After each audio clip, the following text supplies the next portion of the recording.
You're listening to the Telltale Channel. In this podcast, if you like what I do and you want to see me continue to do it, don't forget to check out my Patreon. I just finished writing a book titled Was Hitler an Atheist? It talks about religions during the Third Reich and how they work together. Catholics, Jehovah's Witnesses, and Protestants. And I even address the lies told by the evangelical world about Bonhoeffer. It's on Audible and Amazon. Sam Seder debated like 20 Republicans or something on Jubilee, and it got straight up disturbing at some points. This person argues white Christian culture is superior. Just listen to this. What's the problem with xenophobic nationalism? Don't you think that's better for Americans in general? Xenophobic nationalism, i.e., exclude people from culture and from the country who are not white and who don't believe that like white people have a mandate to control the country. And you may think to yourself, okay, you're taking this a little bit too far. She didn't say that. Just wait. She does. Xenophobic nationalism is better. We should have a coherent culture. Everyone should be a part of the same culture. I think she meant cohesive, but okay. We should have assimilation. Which, do you get to choose what the culture is? We already have a dominant culture. What is based the dominant on European and Christian values and identity. By the way, the algorithm is hitting me hard right now, completely ignoring me. So I'd appreciate if you watch to the end of the video. Having increased watch time as a percentage and a raw number is what pushes the video further. Also check out my books, owenmorgan.com. All right, back to the video. Okay, so I've just kind of tried to draw out what she's saying here. She's saying that she doesn't want to see Mexicans eating tacos outside, in the city or whatever. She doesn't want taco trucks on the side of the road. She doesn't want like Italian restaurants seemingly because she thinks that they should assimilate into white culture, basically. White culture is superior. That's what she's saying. Again, you think I'm taking this too far. Just keep listening here. Dominant culture. What is based the on dominant European culture? and Christian values and identity. When she says European, she means white. That is the dominant culture. White Christian, it's rooted in European identity. White. So your argument is that has been the Oh my God, she won't shut the up for a second. Dude hasn't had an opportunity to talk, but this is another debate tactic to filibuster. The more time you get in talking in a debate, the more likely it is people will say that you've won. And it's obnoxious. I cannot stand it. Oh my God. It's part of the reason why I don't debate.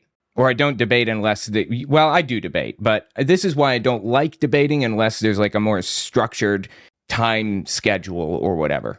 Because people do like this. This is just like underhanded, dirty, scumbag the dominant culture. Just to be clear. And we're not letting people assimilate to that. We're saying you should keep your culture, and this is why our culture's so divided. Your argument is that Trump is good for those who want a dominant white European culture.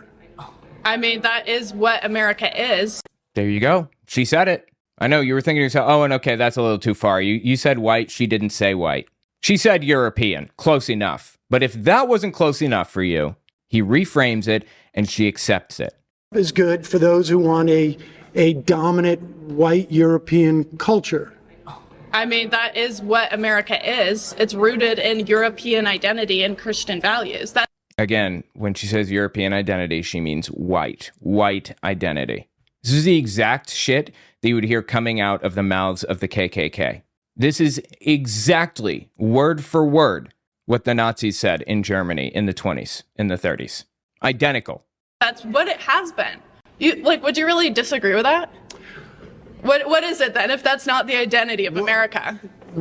Well, I think the identity of For the America, majority of time. Oh my God, shut the up. Let somebody get a word in edgewise, please. Just a scumbag debate tactic. I cannot stand it. What is it then, if that's not the identity of America? Well, I think the identity of America. For the majority of time, America's been a country. You don't think that's been the identity? Well, actually, no. I think actually the identity of America has been, for better or for worse, a melting pot in that regard. Yeah, maybe since like the 1960s. You know why she chose that decade, the 60s? Because that's when the Civil Rights Act passed, 1965, I think, and forced integration, school integration. It officially ended segregation. You were not allowed to prevent black kids from attending the same school as white kids. And it was this big thing. I mean, Billy Graham, televangelist, his church services were segregated by choice. Civil Rights Act banned that kind of thing in the 60s. So I think it's kind of an interesting time frame to pick there. Pot in that regard. Yeah, maybe since like the 1960s. Even then, even we had this idea of a melting pot literally means assimilation too. No, it doesn't. I lived in New York City for 5 years, just moved out of there. And if any city in the United States deals with immigration at all in a unique way, it would be New York City. There are people of all types, all backgrounds. There's a German district and there's an Italian district, a Mexican district. And some areas of New York City are separated into what's called melting pots and salad bowls. Salad bowl would be like Chinatown being right next to Little Italy, for example. A melting pot is where people of all races and backgrounds and ethnicities and everything else all live on the Upper East Side or whatever. They all live there. We all work together. We all go to school together. We all whatever. That's a melting pot. We all have our own unique, interesting cultures that we practice. There was a person across the hall from us that cooked traditional Mexican food every night. And, the smell would waft into the hallway of the Mexican food. There was a sushi place downstairs and we could smell tempura all the time. There are so many different cultures that people practice, but we still all live together and it's a melting pot. Doesn't mean assimilation necessarily. And by the way, New York City, greatest city in the world. And it's full of people from all different backgrounds and interests and everything. So I don't want to hear any of this nonsense about how white culture is superior and everybody should just follow white culture. Bullshit. You know what white culture is? Racism, segregation, and support for the KKK. That's white culture. You want to talk about Irish culture? There's a lot to Irish culture. Talk about German culture, Nordic culture, ton of stuff that we can talk about, language and foods and all kinds of stuff. You talk about Chinese culture, you want to talk about British culture, Icelandic culture, whatever. But white culture is racism. That's it. You don't have white pride. You have Irish pride or German pride or whatever. Because white pride signals that you are interested in intentionally, specifically oppressing people. It means melting. It means you're assimilating to the dominant culture. Is that not what melting means? No. She has no idea what she's talking about. And now instead we're saying there's something wrong with xenophobia. Dominant culture. No. I mean, look, I got to be honest with you.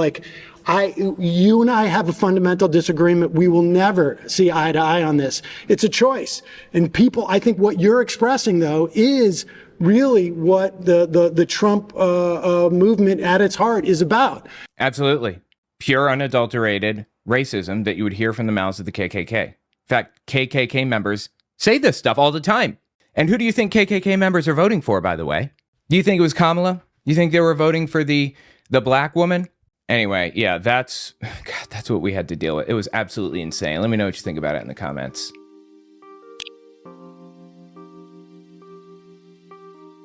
We'll be right back. Don't forget to check out my Patreon. Also, take a look at my website, owenmorgan.com. I just finished writing a book titled Was Hitler an Atheist? It talks about religions during the Third Reich and how they work together. Catholics, Jehovah's Witnesses, and Protestants. And I even address the lies told by the evangelical world about Bonhoeffer. It's on Audible and Amazon. Sam Seder debated a bunch of people on Jubilee. This dude literally said the government gives the EPA tax breaks if they hire black people. I'm talking about Trump's rescission of these orders. If you received a tax cut as an employer, wouldn't you hire a person of color? Dude, if you could pay them less? Listen, we're talking about government agencies that do not get tax cuts. They don't. Government agencies. They don't. No, you dumb No, they don't. Are you right now? This is like the most embarrassing moment of this entire thing. This whole Jubilee thing. It's so ridiculous. And it's a microcosm of the rest of the show.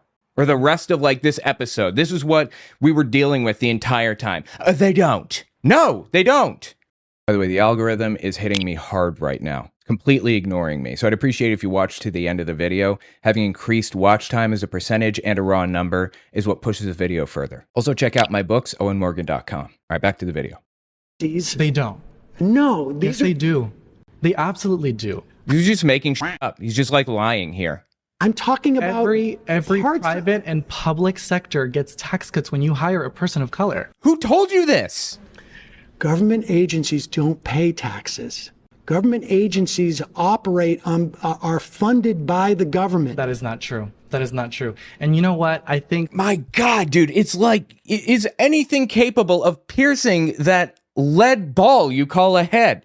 I don't think there should be laws or legislations dictating people or imposing laws to manipulate children, for example, to castrate their bodies at such a young age. You know how many children received gender-affirming care, but broken down into puberty blockers and then hormones? Give me the numbers. You tell me. I'm curious. Well, I'm curious because He has no idea. He has no idea how many people deal with this. The answer is in the low thousands, okay?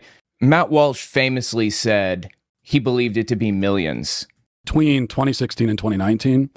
And when you compare that to how many were done between, 2008 and 2015, it's a massive increase. And over 1,000 girls had gender-affirming double mastectomies in that time frame. And when you say girls, you're talking about prepubescent? Right, minors. Minors. So prepubescent girls had double mastectomies. Brother, do you know when the breasts grow? Seriously, this is like bottom of the barrel stupid. No, it's not stupid. It's conniving. I don't believe that these people, Matt Walsh specifically, doesn't know this. They've also staked their professional reputation. Oh, please. That's the other problem. Not only is it the political incentive and the money, but if they admit that they're wrong, then they're also admitting that they have horribly disfigured and abused thousands, maybe millions of kids. Millions of kids have gotten gender-affirming surgery, is what he's saying. He's not saying doctors are just giving gender-affirming care. He's talking about surgeries. How many people have had this done? Depends on what. I don't think we have He said surgeries. That's what I'm going with. The answer is like 1,000. exact numbers, but if we're talking about the drugs, millions. You're talking about hormone blockers. Yeah. Millions of kids have been on hormone blockers? Really? Well, even that's not true. The answer to that is low thousands. But that's not what this is even about. He was talking about gender-affirming surgery on minors. Here you go. This is the answer. 0 procedures among minors aged 12 or younger. 0. And it's 0.1 per 100,000 minors aged 13 to 14. That means literally it's 1 in a million people. And I'm sure you can imagine, you don't just walk into a clinic and get this done. I'm sure someone's going to fact check me on it, but my guess is that we don't want to guess. God, he's such. Anyway, I'm not here to talk about him. The point is, this guy, this Sam Seder's talking to, he has no clue. He has no idea. Castrate their bodies at such a young age. You know how many children received gender-affirming care, but broken down into puberty blockers and then hormones? Give me the numbers. You tell me. I'm curious. Well, I'm curious because you're bringing it up. No, I have the numbers. Okay, tell me. I do, but I'm curious if you know. Tell me what the numbers are. I promise to tell you after. The answer is he has no clue. He has no idea. Do you tell me what you think it is? I'm not gonna. This is a joke. And everybody can see this guy as the clown that he is. Because I have a feeling we're not playing this game. No. We're not playing this game. We are not playing this game, he said. Oh my God, dude. Because I have a feeling we're not playing this game. No, I am playing this game because I think he's funny, dude. You think it's much higher. When you tell me that kids are being castrated, I know you don't really know what these numbers are. And I do know these numbers. Okay, well, I can tell you this much. But like I said, we looked it up a second ago, but my research is surface level. And from what I can find, the answer is 0, 12 and under, 0. And 1 in a million for 13 to 14. Now, how many 13 to 14-year-olds are there in the United States in any given moment?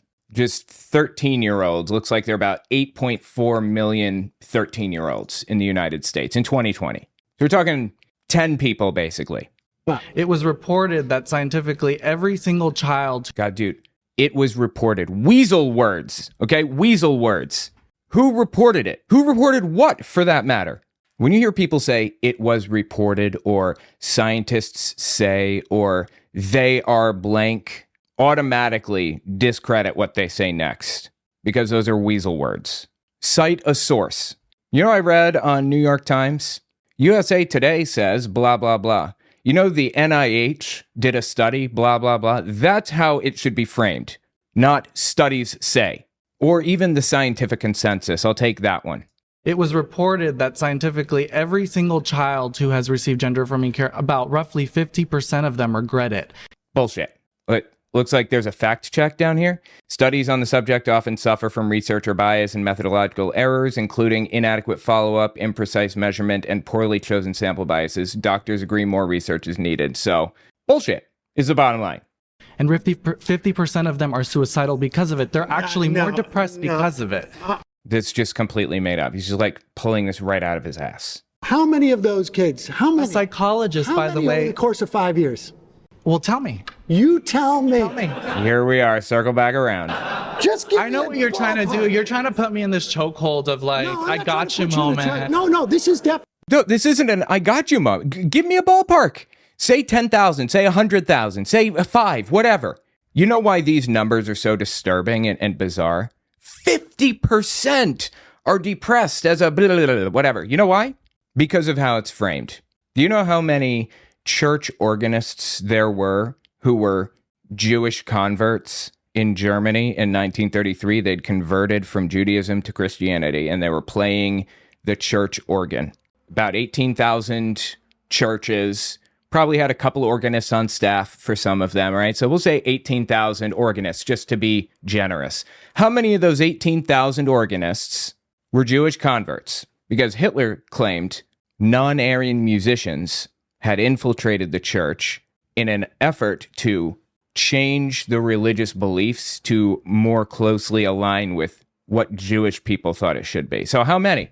18,000 of them. How many? 2. It was 2.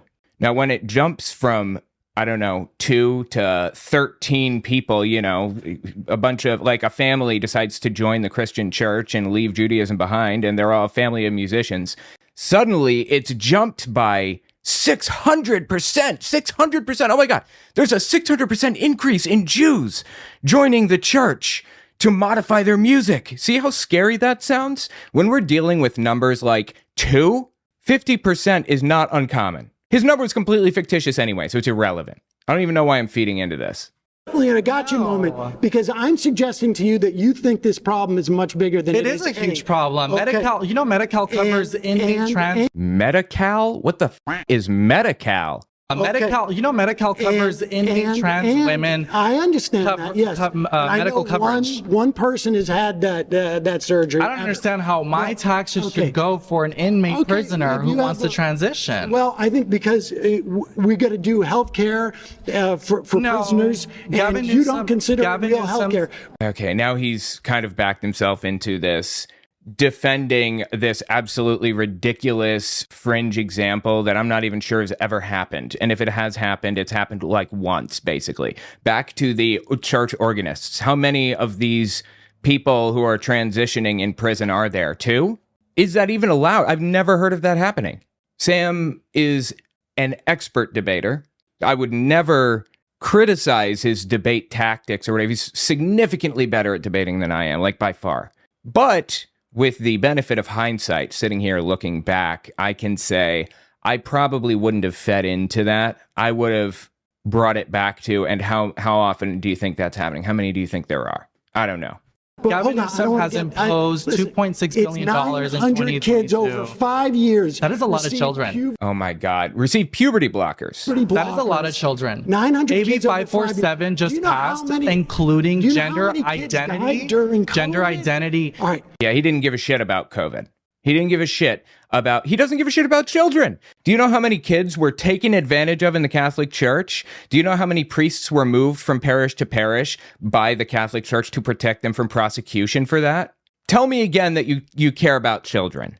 Dude never gave a shit about children. He's using this cynically to get people whipped into a blood frenzy when he never cared about it. to allow children 10 to be kids a separated from month their die parents just from due to not accidental affirming their gender gun deaths. identity. No, that's a good point. Gun deaths. 10 kids a month. Accidental gun deaths. I can't believe it's not higher. Like, I'm really surprised. Okay, I'm not sure where Sam got that number 10 per month. 10 kids a month die from accidental gun death, but actually between 2019 and 2021 looks like it was 2,600 kids. So actually we're looking at 108 per month just from 2019 to 2021, 100 per month. And you know, this guy doesn't care about that. What do you think he says if Sam were to say we need to regulate weapons better? He deflects and says, "Oh, you don't care about children because you're talking about trans kids and trying to get trans kids to transition." It's a joke. These people never cared. It's cynical bullshit. Trump how is he hurting these people? He just rescinded the ability of the Labor Bureau to investigate discrimination in workplace. Are you for trans people being discriminated in workplace? They're never being discriminated. Hold on. Are you for trans people being discriminated with I'm housing? very passionate about that question, and can I answer it? Mm-hmm. Okay, so I believe that affirmative action should be... It's not affirmative action. Oh, then what is it? Affirmative action doesn't exist anymore. It hasn't existed in like a while. The Supreme Court erased it. It's not affirmative action. It's anti-discrimination. Anyway, it just completely gone. Dude's head is completely gone. And it's wild to me that people are out here unironically offering these arguments. This wasn't even the most ridiculous from this dude. Anyway, tell me what you think about it in the comments. This is just like embarrassing. We'll be right back. Don't forget to check out my Patreon. Also, take a look at my website, owenmorgan.com. I just finished writing a book titled Was Hitler an Atheist? It talks about religions during the Third Reich and how they work together. Catholics, Jehovah's Witnesses, and Protestants. And I even address the lies told by the evangelical world about Bonhoeffer. It's on Audible and Amazon. And there's this dude named Zach Radcliffe. This guy right here, actually. Love the shirt. Big fan. Anyway, he performed at CPAC. He's a musical something, right? He's a singer and a songwriter and everything. He was just charged and is basically going through a trial over 60 counts of taking advantage of children or something in there. It's insane. I covered the whole story previously on this channel if you want to see it, but his dad, Frank, has a long history of covering for his son, completely ignoring his crimes and saying all kinds of messed up stuff. Talking about groomers. Really, this guy talking about groomers. Talking about how gay people and trans people are grooming children. While his son works for the church. I wouldn't feel right about pointing the finger back at his son necessarily, because it's the tu quoque fallacy, right? The no you fallacy. Doesn't matter if his son is doing it. We can address whether, this is a problem in the trans community. But it's not. That's the thing. It's not. It's made up. It's fictitious. This dude is repeating garbage while his son is actually doing the thing he's accusing other people of doing when they're not. So I want to listen to this sermon from him and see what he had to say. It was some anti-Islamic, anti-woman something or other. Let's listen. Today they do something called colonization. How many of you know what that is? You do, you're living in it. You're living in a colonized situation. Okay, go on. You got my attention. Europe, what percentage of Europe is now Islamic? A very, very small percentage. Muslims are the Mexicans of the UK. By the way, the algorithm is hitting me hard right now, completely ignoring me. So I'd appreciate if you watch to the end of the video. Having increased watch time as a percentage and a raw number is what pushes the video further. Also check out my books, owenmorgan.com. All right, back to the video. You know how Mexicans are always demonized and hated and all of that stuff in the United States? People say, go back to your own country, and they're trying to take us over. They're trying to replace us and all that other stupid shit. They're taking our jobs. The same shit is said about Muslims in the UK. And it's actually kind of disgusting, like really disgusting. I think Islam is like a destructive, damaging, overall bad belief system. By far. Does way more harm than good.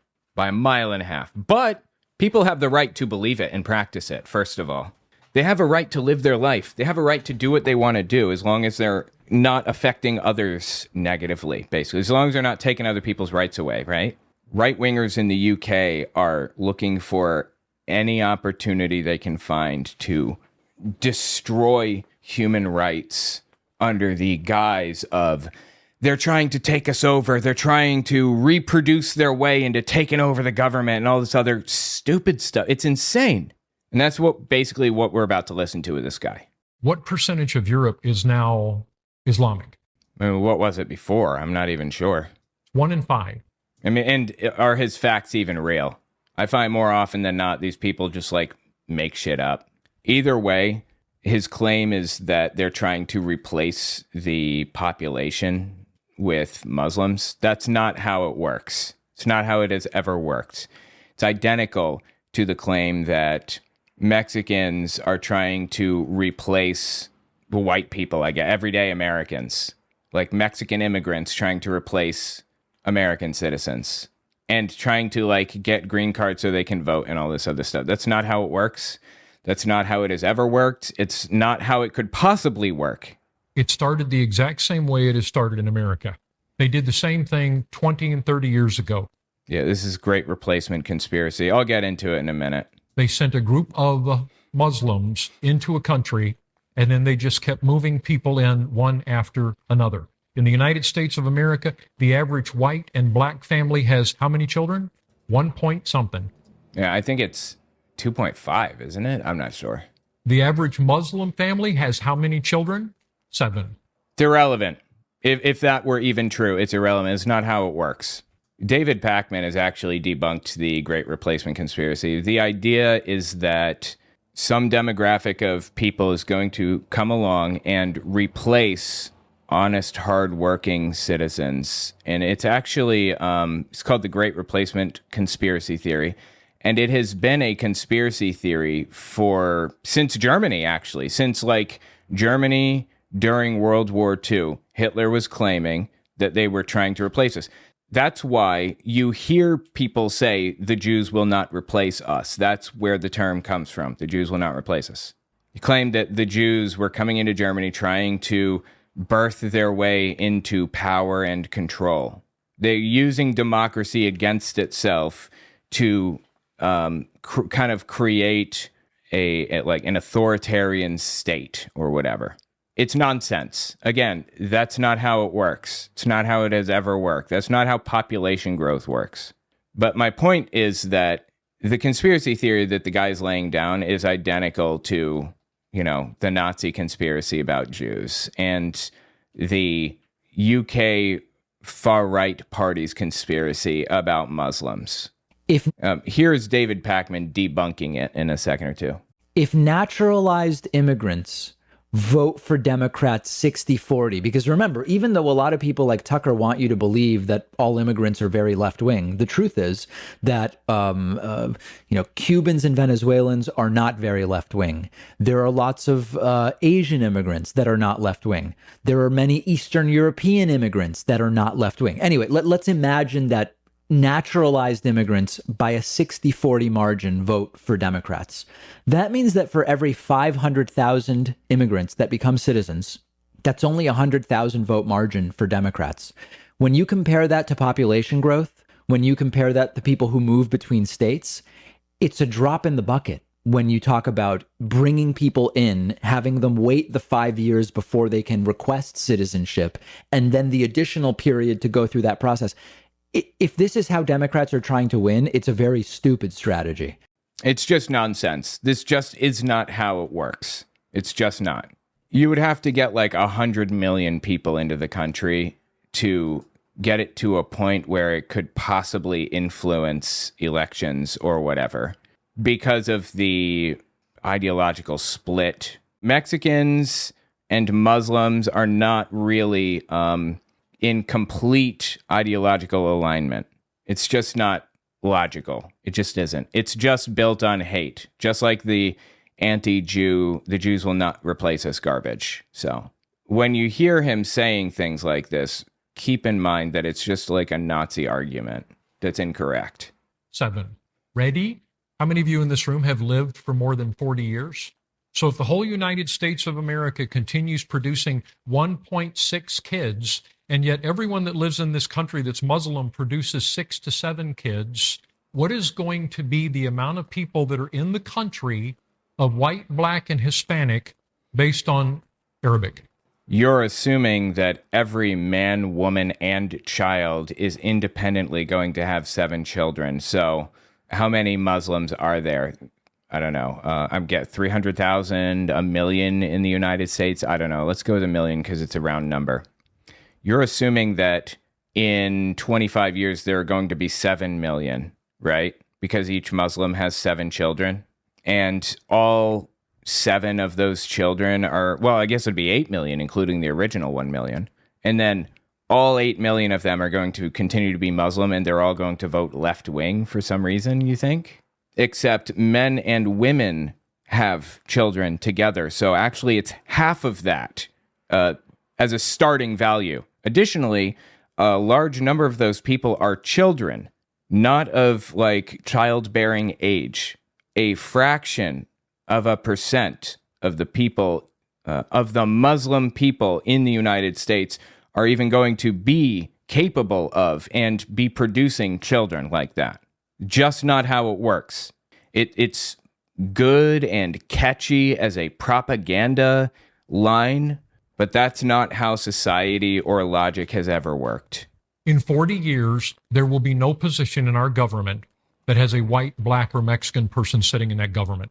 Every person in our government will be Islamic. This is why you should never trust people like this. This is when you hear people say shit like this, it kind of exposes them for how underhanded and dirty they really are, right? I mean, it kind of exposes them for who they are. And it's just disgusting. Every one of them. Okay, now you can sit and argue that all you want to, but what's going on in our government, while our government is freaking its little brain out, I say that respectfully, freaking their little brain out about getting all of the illegal immigrants out of our country, that's not the only war that's being waged in America. Okay, I'm not freaking my little brain out about it. I'm horrified by the human rights abuses that are happening right now. People literally being disappeared for having opinions that are contrary to what the president has. Really. Not exaggerating. This literally happened to a guy. He was just disappeared. U.S. permanent resident of the United States. Here legally. And he was abducted and disappeared for 24 hours. Nobody had any idea where he was. So I don't want to hear any of this trash about how people are freaking their little heads out or whatever.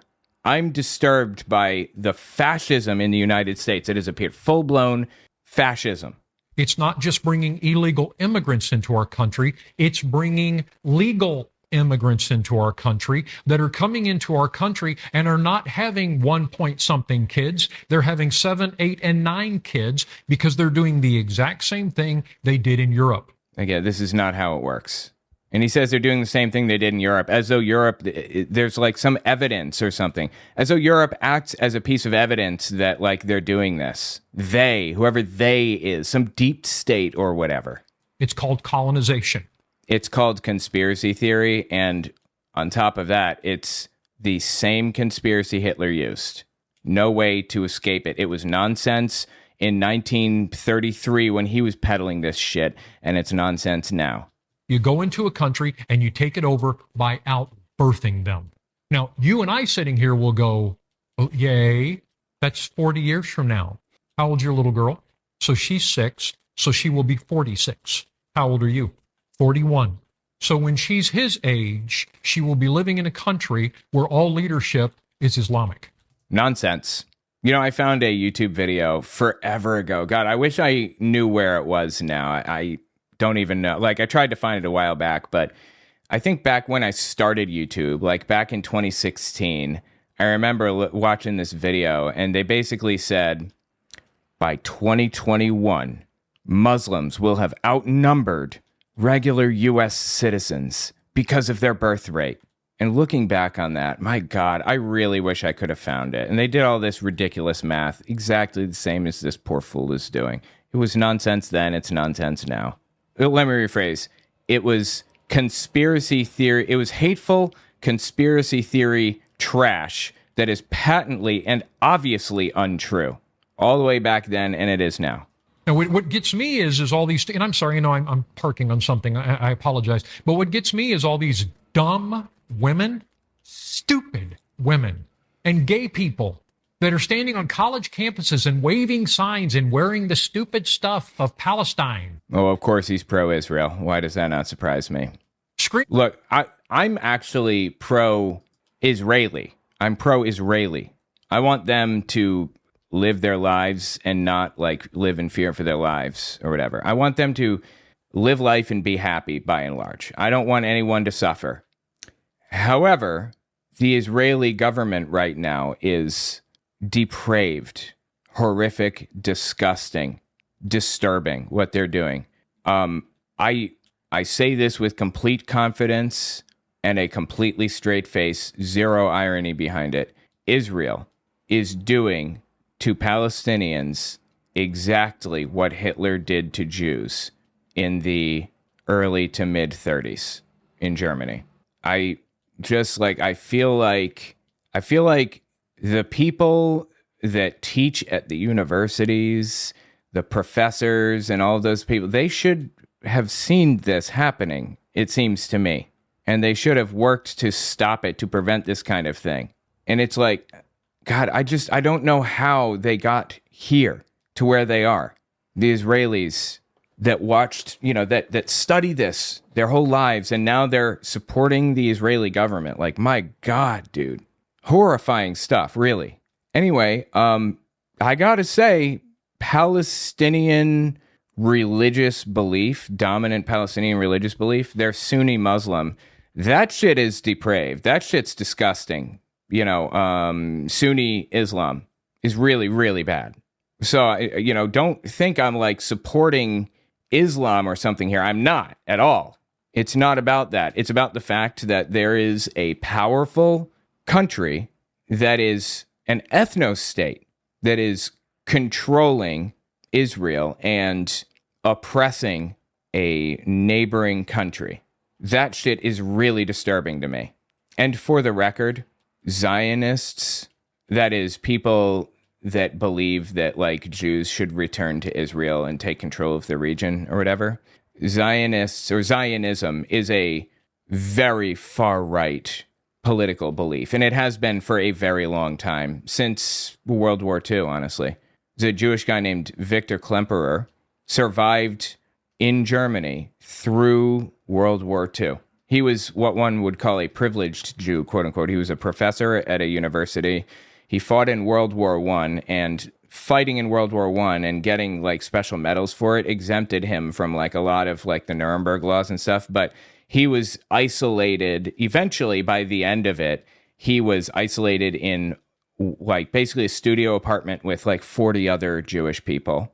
They were literally sleeping on top of each other because they had nowhere else to go. One bathroom for 40 people.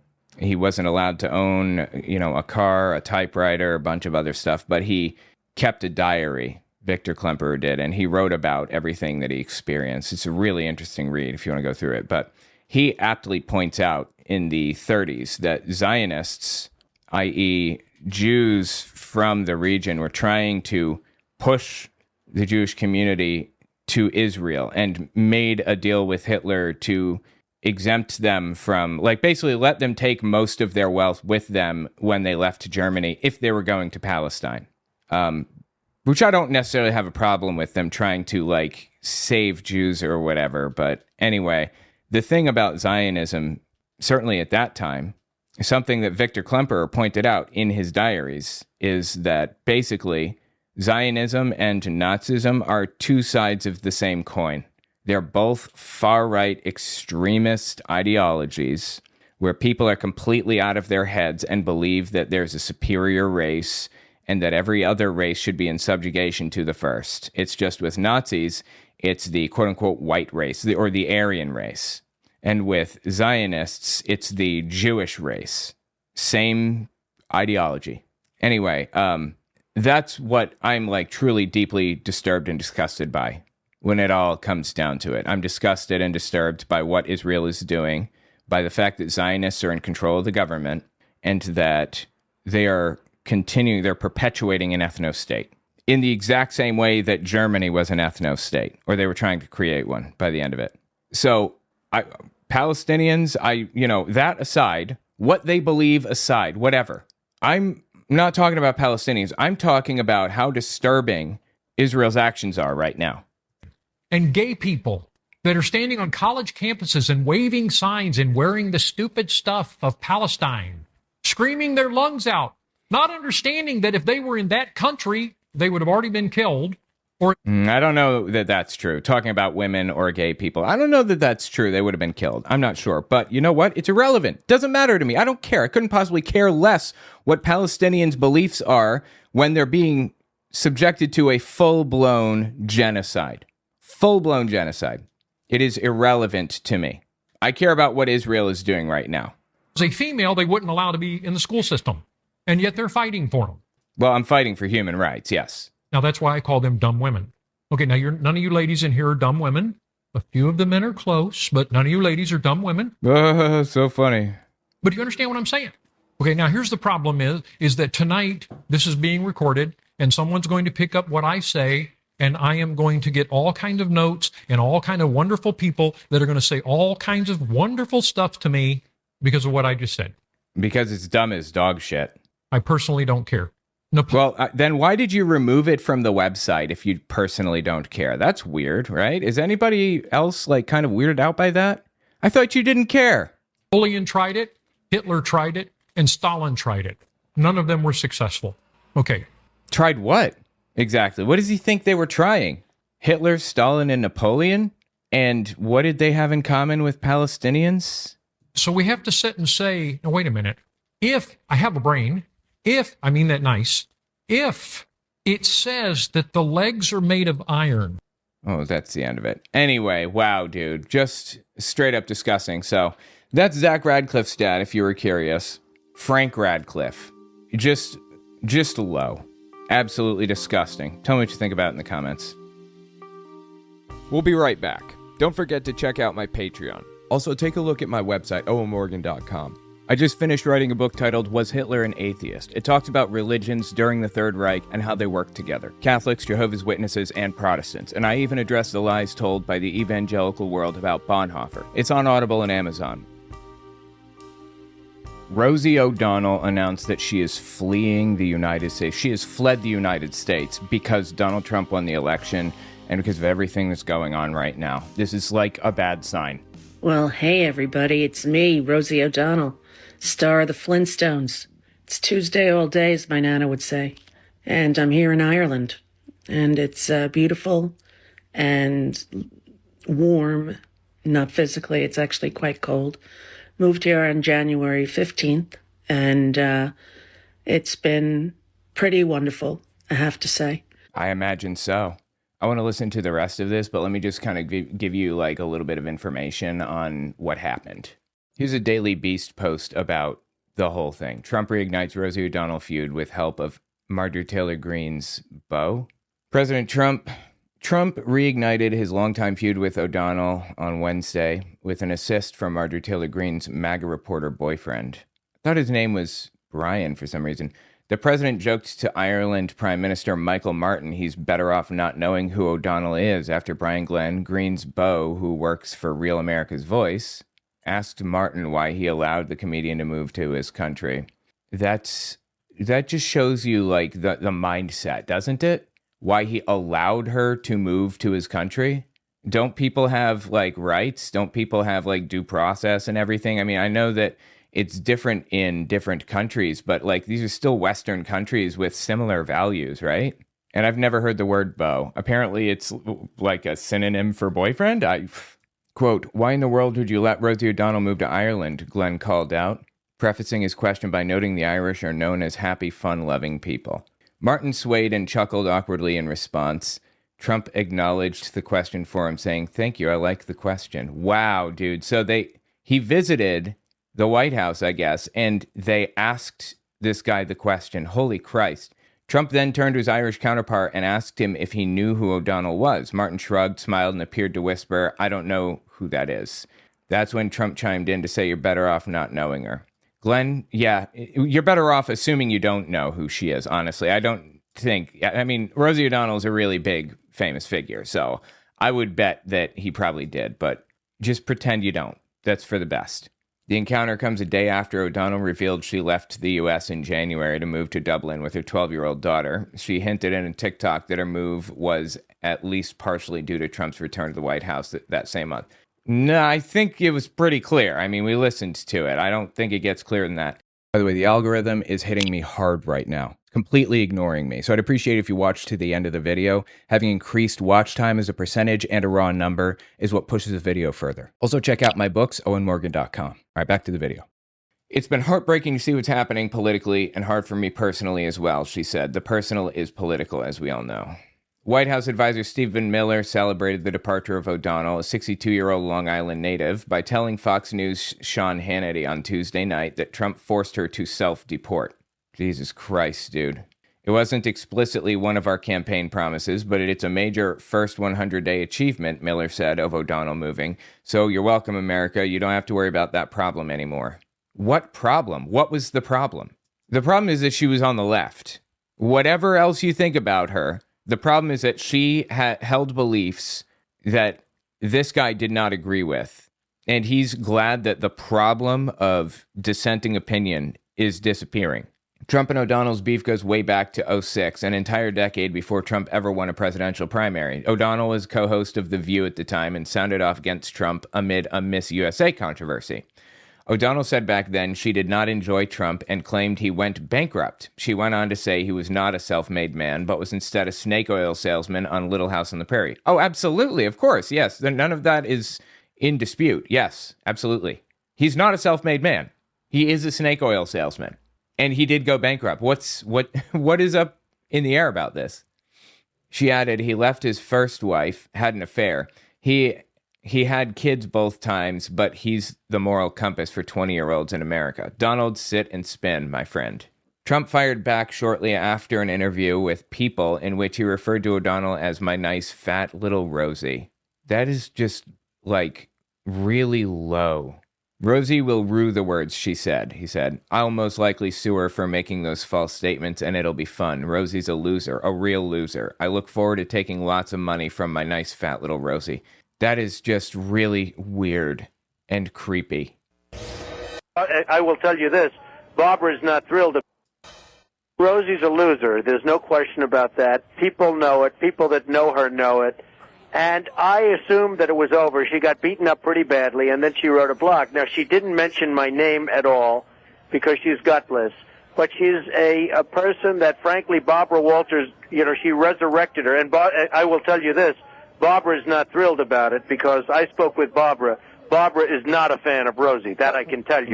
Like, why did Anderson Cooper have him on? But I don't think Barbara's going to admit that. Yeah, publicly Barbara is not a fan of Rosie. Publicly, Barbara Walters has put out a statement basically saying that she's a friend of yours, but that she likes having Rosie on The View. You think that's not the case? Well, what else is she going to say? And Jesus Christ, dude. He's just low. Just really low. Their feud continued on and off over the years that followed, but became a national spectacle once again when Trump entered politics. His first mention of O'Donnell as a candidate came during the first Republican primary debate after he was asked about his use of words like fat pigs, dogs, and slobs to describe women. You've called women you don't like fat pigs, dogs, slobs, and disgusting animals.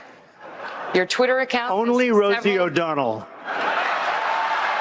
What? Why is that funny? Yes, you called people that you don't like. You're proving the point. Are you serious right now? No, it wasn't. Oh, yeah, and as she aptly points out, no, it wasn't just Rosie O'Donnell. Your Twitter account...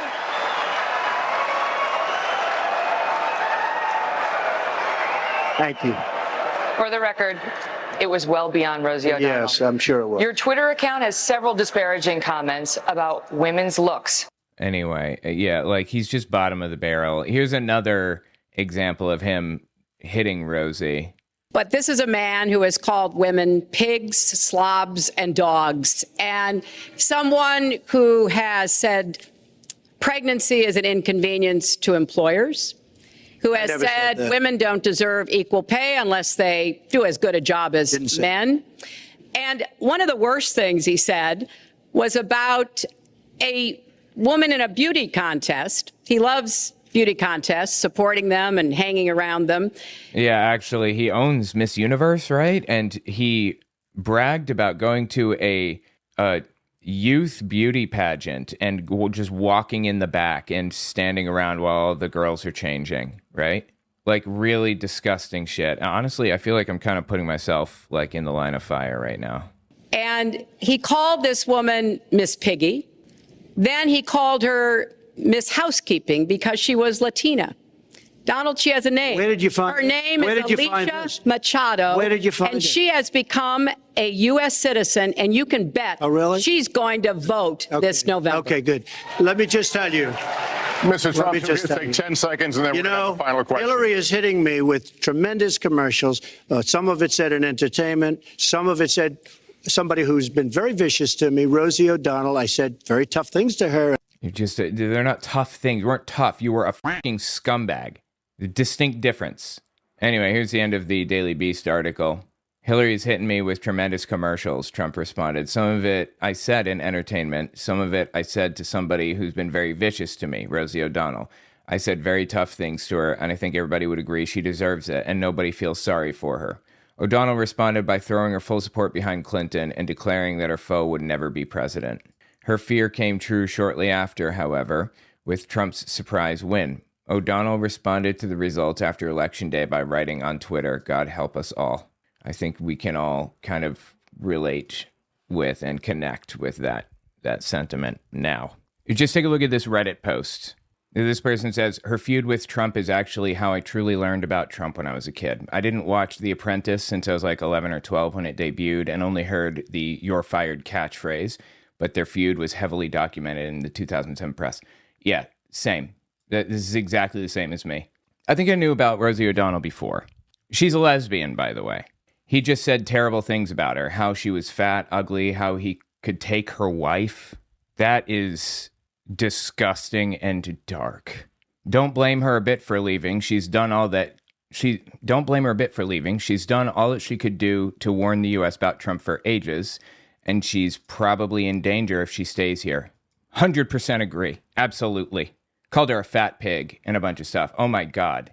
This person says she was one of his first adversaries even before his political career. Good for her. That's true. Although, you know, his political career has been going on for like a long time. He's been talking about running for president since like the 90s.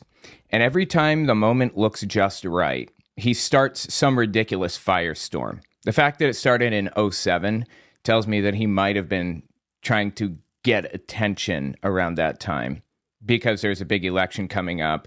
There's going to be a switch to a different president because George Bush couldn't run again. You know, that type of deal.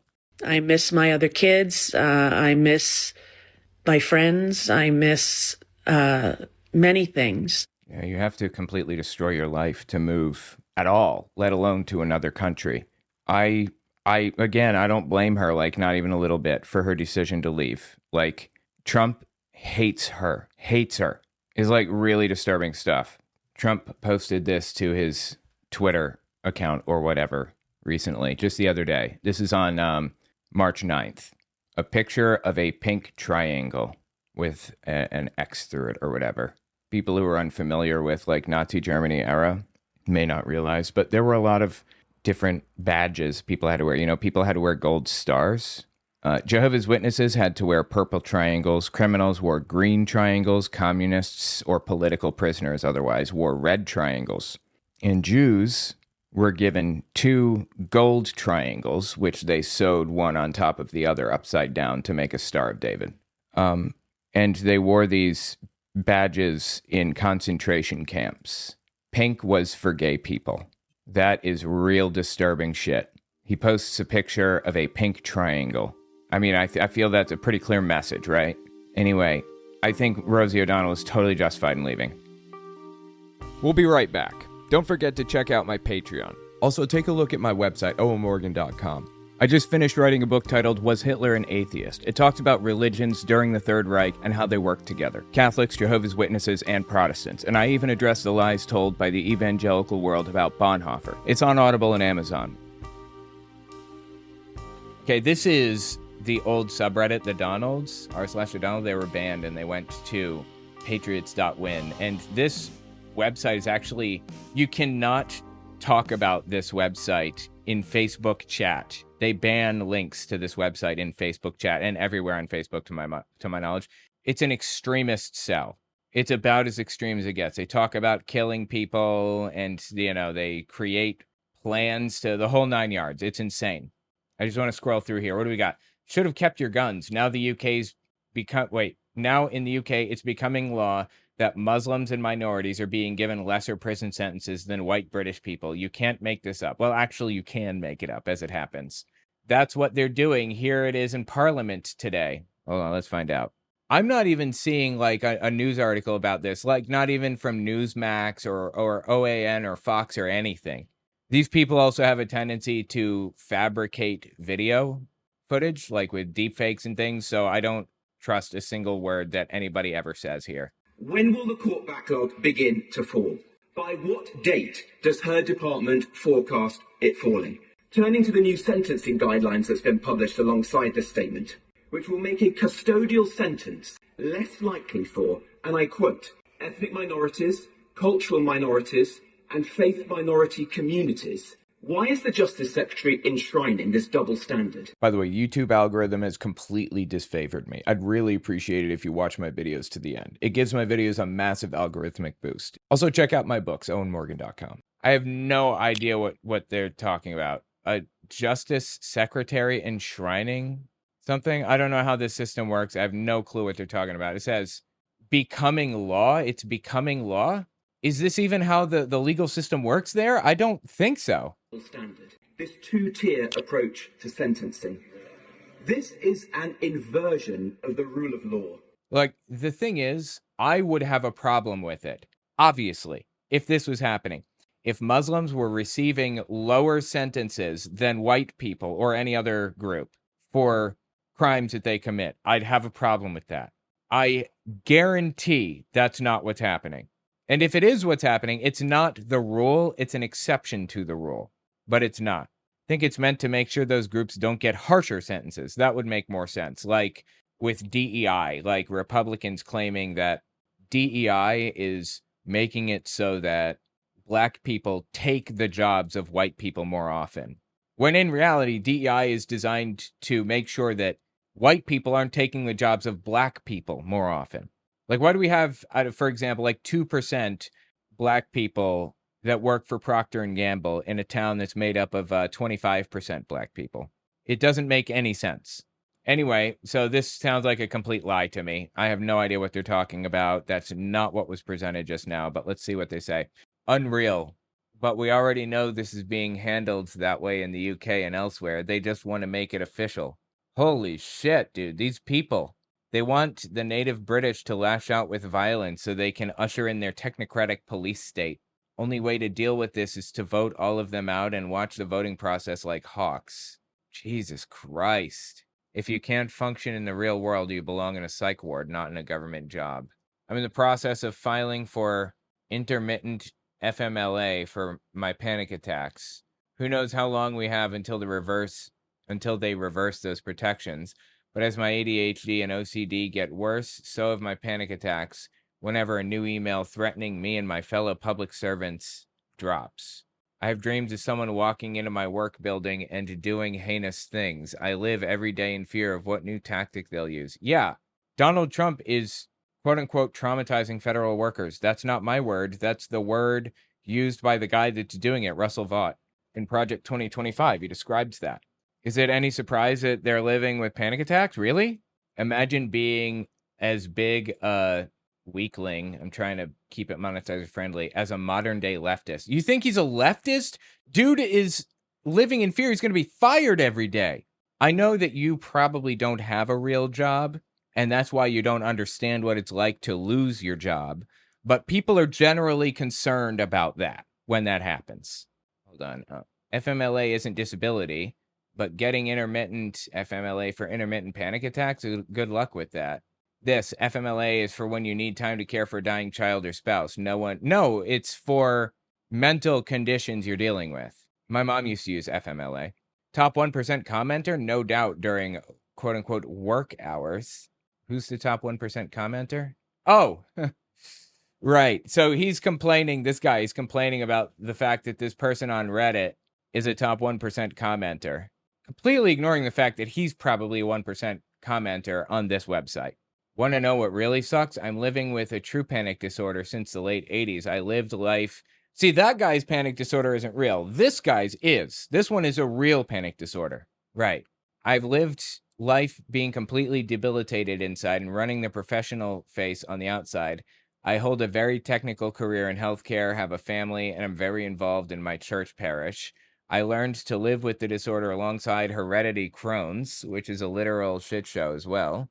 I learned how to adapt to this world as I am. I had no choice. Yeah, and this guy has no choice either. He's adapting to the world. He's literally describing trying to adapt to the world. All of a sudden, every millennial weirdo that shit in a cat box has the same diagnosis. This never happened. This cat box thing, this didn't happen. It's made up. No concern for fellow humans. Disgusting. Absolutely. Let's see. What do we got here? Luckily, I live in a state where I have access to cannabis and hash oil, which have been a complete blessing and likely saved my life, because good luck getting anything other than horrific SSRIs, mood-stabilizing drugs with terrible lifelong... Oh, my God, dude. So you're using a drug that is not prescribed for this kind of thing. It's not approved for these panic disorders. Does weed work for panic and stuff? I think so, probably. Kind of depends on the person, I suppose. This guy is going off-label, paying absolutely no attention to what the medical community has to say, and complaining that other people can't manage to do the exact same thing. Good job. Zero vetting in the hiring process. One simply doesn't employ panic-stricken weirdos and expect a lick of work out of them. So they're saying we need to remove the social safety net. Get rid of Social Security, get rid of Medicaid, get all those lazy people on their couches off the couches and to work. And now they're saying, it practically in the same breath, fire them, get rid of them. So what's society supposed to do with these people? They can't work and they can't not work. What are they supposed to do? Go to jail? Is that what you want? I don't know what you're looking for here. They want to make their lives miserable. What's society supposed to do with homeless people? You're removing a social safety net. This is a problem that exists and needs to be dealt with. Homeless people. We've got to create a scenario where they can get back on their feet and live their lives once again. What do? These people, by and large, believe they should just go to jail. You can't work, you go to jail. Here you go. They have panic attacks because they're not expected to go to work. Sounds like grounds for termination. Are you shitting me right now? The complete, delusion that lives in their heads. Like, they live in an alternate reality. Let's see what else we got. Bernie, nobody who's 150 years old or 200 years old or 300 is receiving Social Security checks. And this person says, no shit. I.e., yeah, of course, but that money is still going out. No, it isn't. It isn't going out. That money is not being paid out to anybody. He knows he's lying. He's benefiting from the corruption. Bernie Sanders, I'll take any evidence at all. Literally any. Give me anything. They have nothing to prove what they believe here. Nothing. Who is cashing the checks and depositing them into your bank accounts, commie? They're not being cashed. They're not being deposited. You don't cash a check and deposit. You just deposit a check, right? This isn't happening. There's zero proof it's happening. None. A lot of the fraud isn't even the direct Social Security checks being sent out, although there's plenty of that also. No, there isn't. It's the fact that the Social Security numbers are not flagged as deceased, so the numbers can still be used for Medicare fraud, employment tax fraud, welfare fraud. No, they can't. There's been zero fraud. Zero. Elon Musk and Trump claim that there's fraud. Charge somebody. There aren't any accusations even. Who has committed fraud and what have they committed? If the Epstein files stay hidden, then the deep state is alive and well. Who do you think is hiding the Epstein files right now exactly? Who is in charge? Who has access to the Epstein files? You know the Epstein files were already released, pretty much. And Trump's name is all over them. They're heavily redacted, but Trump's name is right there, plain as day. Why do you keep complaining about Epstein files when they're pretty much already out? What are in the Epstein files? Just a list of people that hung out with him, basically. I understand his flight logs, pretty much.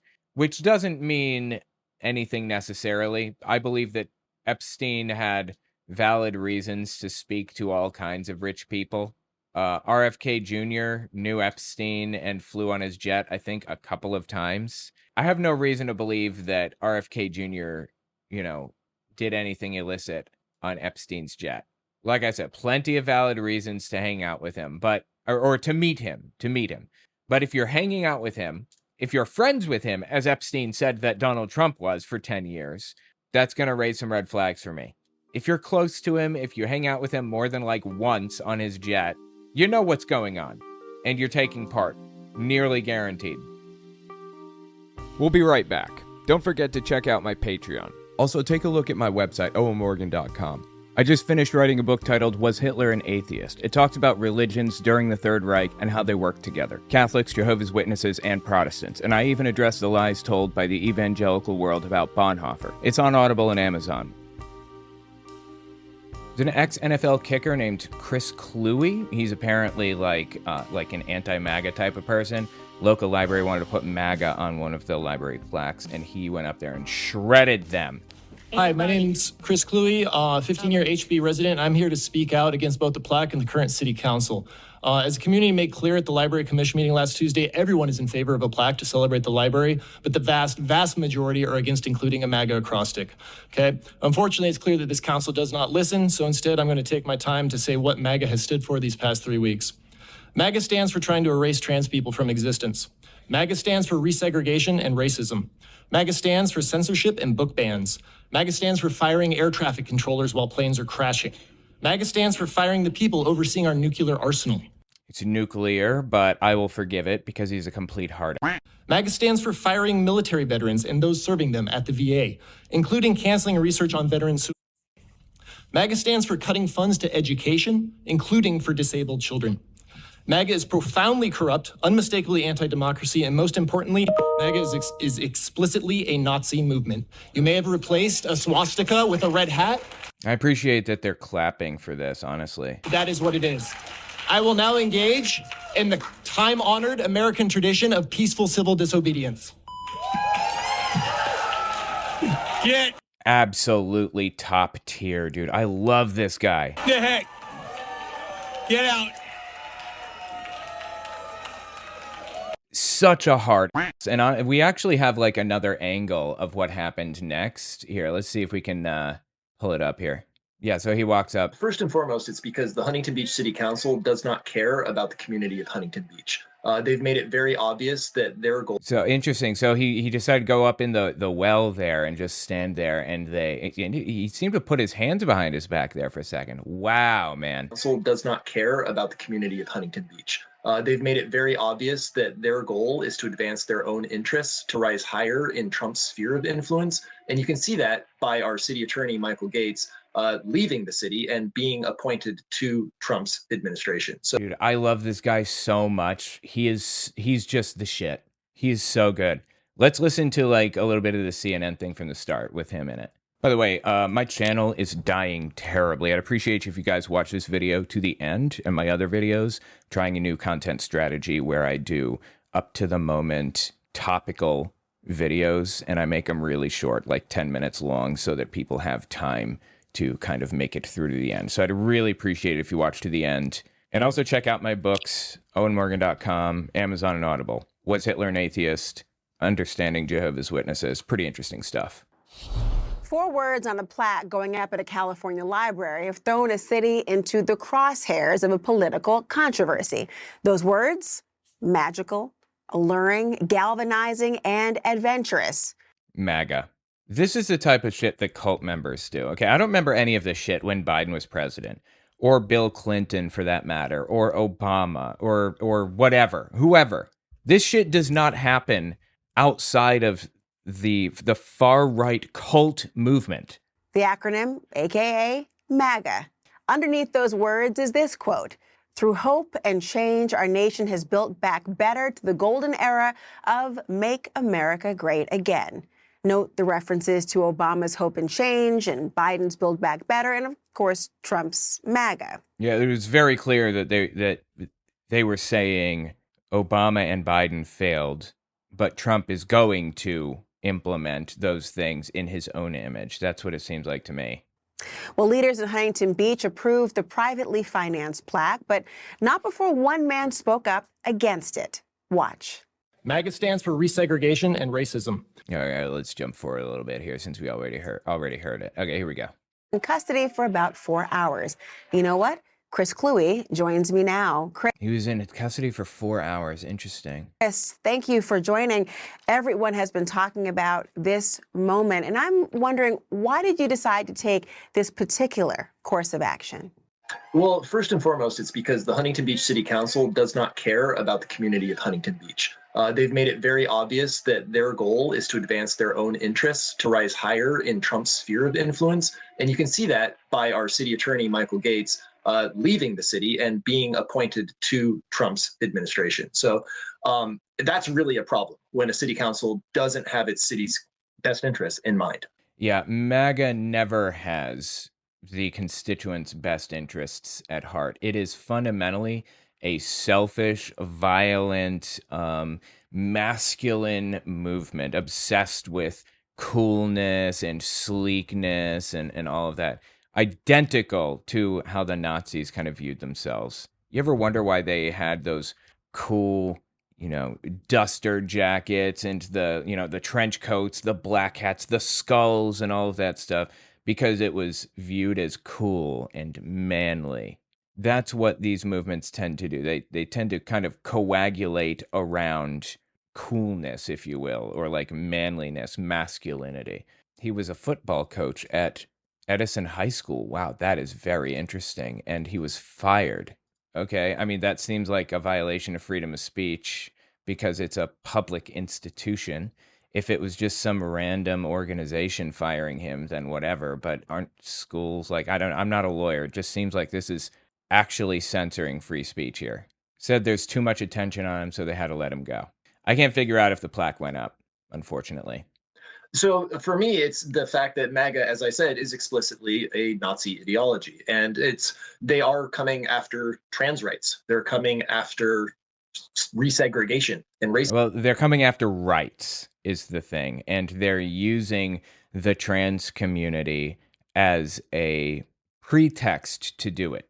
That's why people say trans rights are human rights. It's because every time a human right is taken from somebody, we all lose. Whether you're trans or gay or straight or whatever, we all lose when the government kind of pushes its way into this sphere. Like they are tearing down our government because they can only see power for themselves and they don't care who they hurt to have to get it. And I feel that a political message like that is certainly not appropriate on a public library. And let's face it, public libraries, they are apolitical places. There should be no political message on the public library. I absolutely agree with that, I think. Space for everyone to come in, regardless of your political affiliation.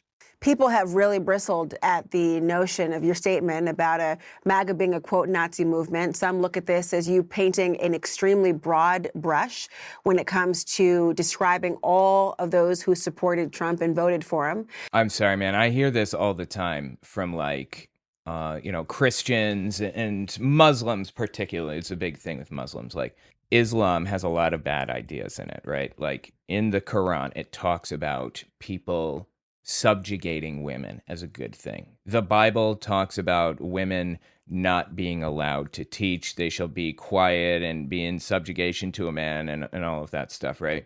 Now, it wouldn't be a big deal if nobody paid attention to that stuff, but they do. Muslim and Christian are self-ascribed labels. They're things that you take on, that you claim for yourself. It's not like saying, I'm black, and somebody saying, well, since you're black, I'm going to assume all these things. You're dangerous, and you don't have a dad, and that you rob stores, and you drink, and all that. All the stereotypes that come along with all of that. All the racist stereotypes that racists throw out about black people. It's different with theological or ideological movements because they're self-ascribed labels that people take on and claim for themselves. With this ideology, the MAGA ideology, that's a self-ascribed label, and everybody, when they claim it, knows what they're claiming. Unlike Christianity, there aren't really denominations of MAGA. Not in the same way.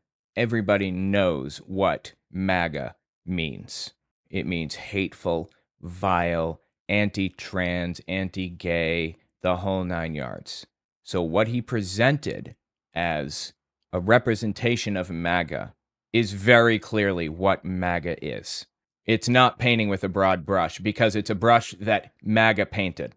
When it comes to describing all of those who supported Trump and voted for him, what's your reaction to those who say that that is a highly offensive decision to even say that that's what you associate MAGA with? I would say that during the 1930s, there were a lot of very good Germans who trusted Hitler and thought he had their best interests in mind. And so they followed him because they believed that he would do the right thing for them. And then in 1946, there were a lot of very good Germans who had a lot of regrets. And I think right now, there are a lot of good Americans who think Trump has their best interest in mind. But Trump clearly has his own interests in mind, and he does not care about anyone else. And I would rather not see those people have regrets when the bodies stop falling and the blood stops being shed, because they did the right thing now instead of waiting. I appreciate the hell out of that. That's a fantastic message. Only criticism that I have for this guy is to get rid of that mustache. You got to get rid of it, man, desperately. You're on point in every other way, though. Love this dude to death. Absolutely phenomenal. Tell me what you think about it in the comments. We'll be right back. Don't forget to check out my Patreon. Also, take a look at my website, owenmorgan.com. I just finished writing a book titled Was Hitler an Atheist? It talks about religions during the Third Reich and how they work together. Catholics, Jehovah's Witnesses, and Protestants. And I even address the lies told by the evangelical world about Bonhoeffer. It's on Audible and Amazon. Kanye West was just spotted wandering around in a swastika t-shirt. No joke. Dude's just wandering around with a swastika on. Seriously. What is the point of this? Why is he doing this? For the record, it isn't just trolling with Kanye. You know why I say that? I'll show you why I say that.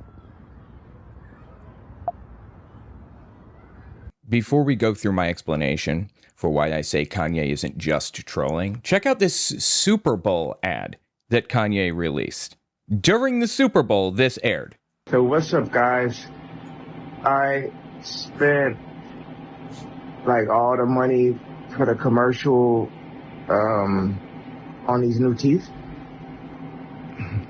So once again, I had to shoot it on the iPhone.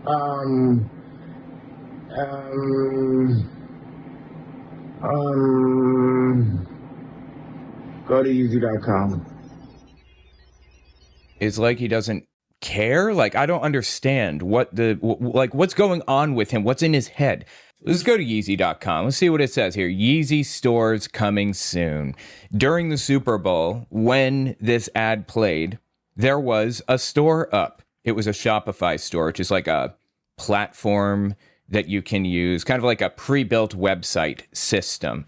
And, this company designs it for you, and it's really quick and easy. My old high school nickname. Anyway, he was selling just swastika shirts on the website, and the Shopify owner basically said, we're not taking part in this, and shut the website down. Dude's a billionaire to my knowledge now, and he didn't think it was a good idea to put up a new store, have somebody design a new website for him, or I don't understand. It's like he's so scattershot. His head is just gone. He really needs mental help. But for the record, being a Nazi is not a symptom of bipolar disorder or schizophrenia or whatever it is he has. They're on the same spectrum, but I'm very confident that it's bipolar disorder. He's got delusions of grandeur, and that's kind of a hallmark of bipolar disorder. I mean, there are a lot of examples of Kanye talking positively about Hitler, but this is the one I always go to. Designer, can we just kind of say you like the uniforms, but that's about it? There's a lot of things that I love about Hitler. A lot of things. I mean, does it get any clearer than that, honestly? And here's another one. You're not Hitler. You're not a Nazi. You don't deserve to be called that and demonized. I mean, he calls himself Yadov. I don't know how it gets clearer. Why are you running cover for this dude? I see good things about Hitler also. I love everyone, and Jewish people are not going to tell me you can love, us. Bro, I don't think anybody is telling you that you can't love Hitler. I think they're saying if you love somebody who just murdered a bunch of people, you're a scumbag. I can say I love John Wayne Gacy or Jeffrey Dahmer, and people will get a pretty clear idea of what type of person I am from that.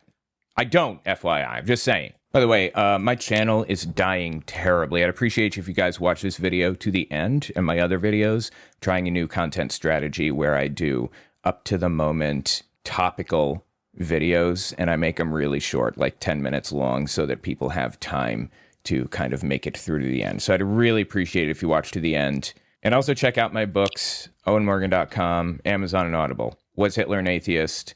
Understanding Jehovah's Witnesses. Pretty interesting stuff. And you can love what we're doing to you with the contracts. He says Jews kind of took advantage of him with contracts that they signed with him or whatever. Like, God, dude, get help. And you can love what we're pushing with the pornography.